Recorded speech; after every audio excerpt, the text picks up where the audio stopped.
Hi, I'm Maria Hill with Sensitive Evolution. Today I want to talk to you about the importance of frameworks for highly sensitive people. They were a discovery of mine a number of years ago, and I've been working with them ever since as a way to understand energy and how the world works so that I can handle my sensitive gift as constructively as possible. Frameworks are probably the most important part of this new course we're offering, the Emerging Sensitive course. So it's important that you understand what it is about frameworks that is so helpful.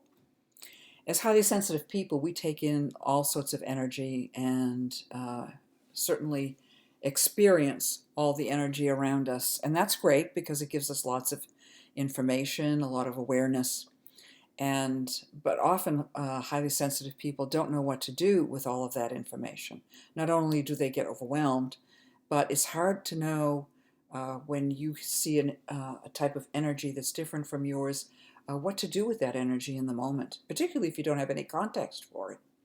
And so what highly sensitive people do is they often tend to develop some kind of a big picture perspective or adopt spiritual values, which is great. And that works a lot of the time. There's a reason why highly sensitive people are called visionaries. It's because we tend to go towards the big picture in order to figure out what to do.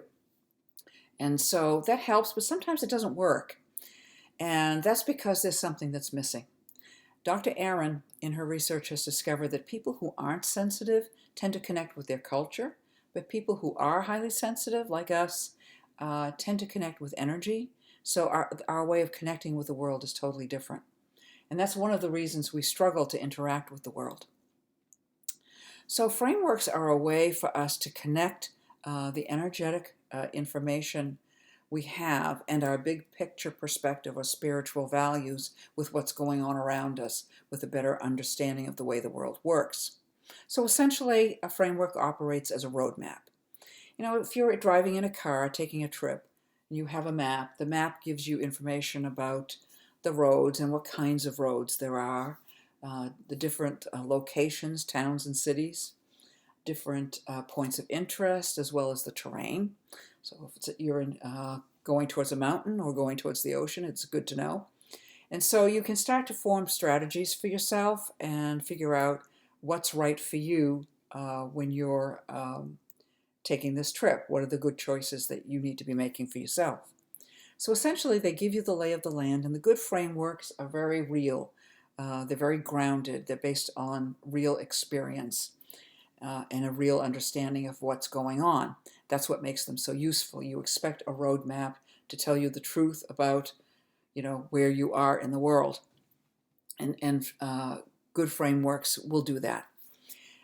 So they help you navigate the world and what you take in so that you can start to make decisions. One of the things I love about frameworks is that they give you an outline of what's happening.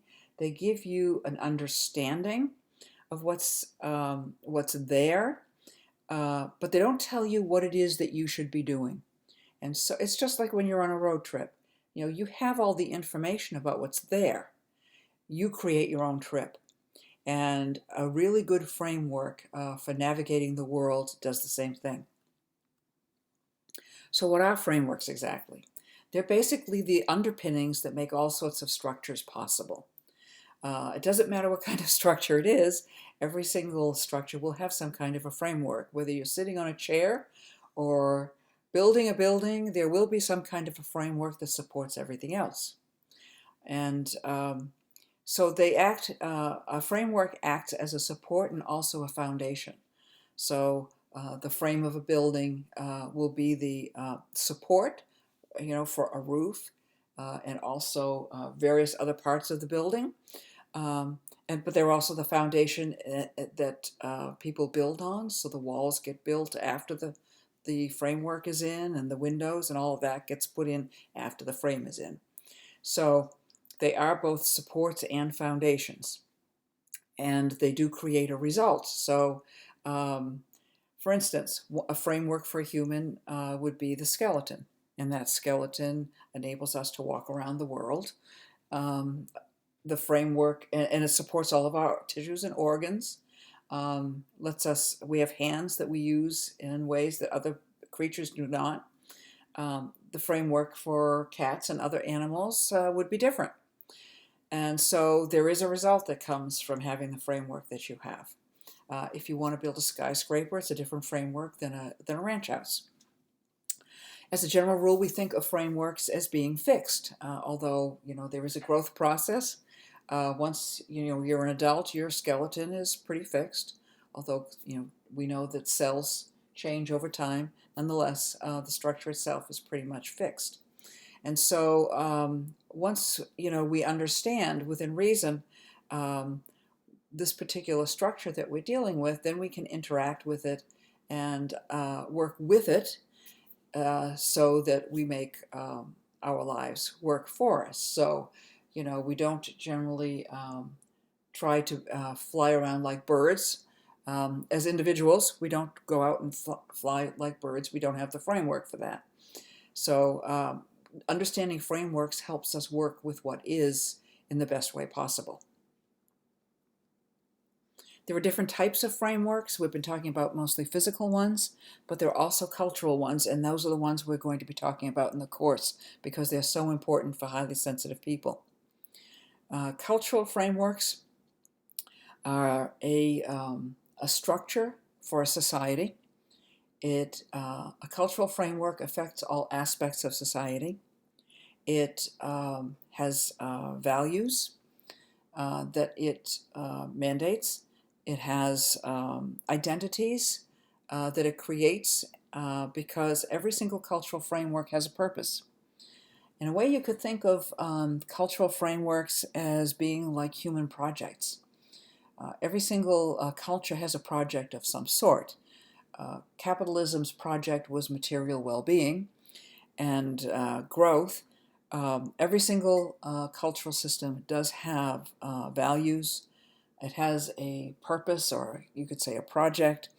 And as a result of those values and purposes, it has an identity that it requires of the people who are participating in that system. So frameworks are wonderful for helping us, first of all, understand the world. It helps us choose our directions with greater mindfulness, and it's easier for us to discover where we fit in the world and where we do not. It helps us further refine our identities so we have a greater clarity about who we identify with and the values that we identify with. There are lots of different cultural frameworks, for instance, that have spiritual values, but they don't necessarily all have the same purpose and goals, or seek to have people act in the same way.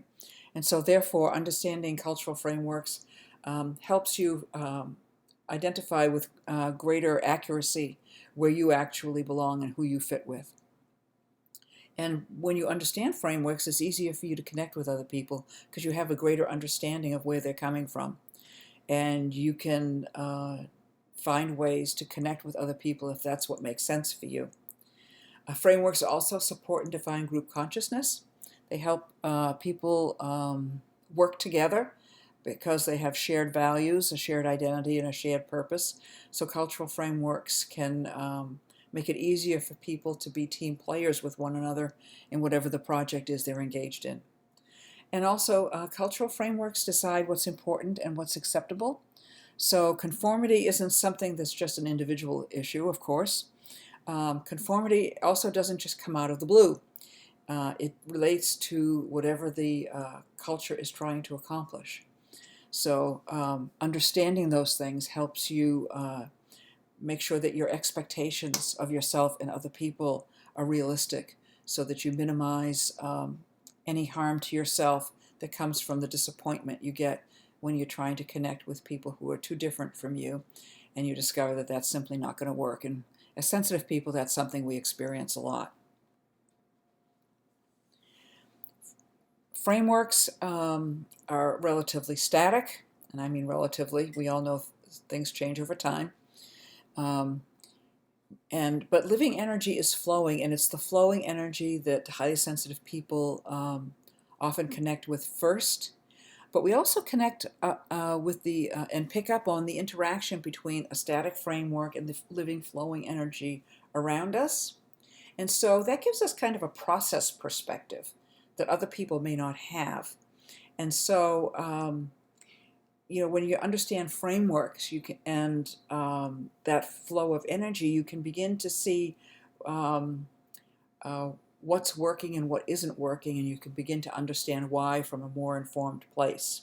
And understanding that why is really important. When you have the why around frameworks and why people are the way they are or going after what they're going after, it makes it much easier for you to process energy and also not to be over responsible. So you can make decisions easier, but you also can you'll have an easier time understanding um, what is somebody else's problem. What is somebody else's journey, because you understand more about the framework that's driving the energy in them. And so it makes it easier for you to steer better towards people who are better for you and stay away from people who are not so good for you or not in the same place as you are. But it also helps you to understand there are limits to what you can do when you're interacting with people who are different. And so you get to be able to steer better. You can detach from the world a little bit, so you can allow yourself the space to be both present but in process. So understanding the frameworks lets you be present. It lets you connect with the process going on around you. And when you link that up with the frameworks, that really puts you in a really good place for making great decisions and constructive choices.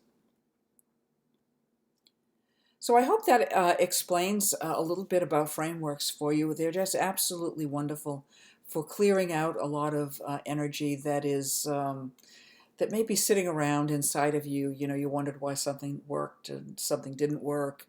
And we all have those things that we ruminate about a lot. And so frameworks are a wonderful way not only to navigate the world, but also to take stock of your personal history and let go of things that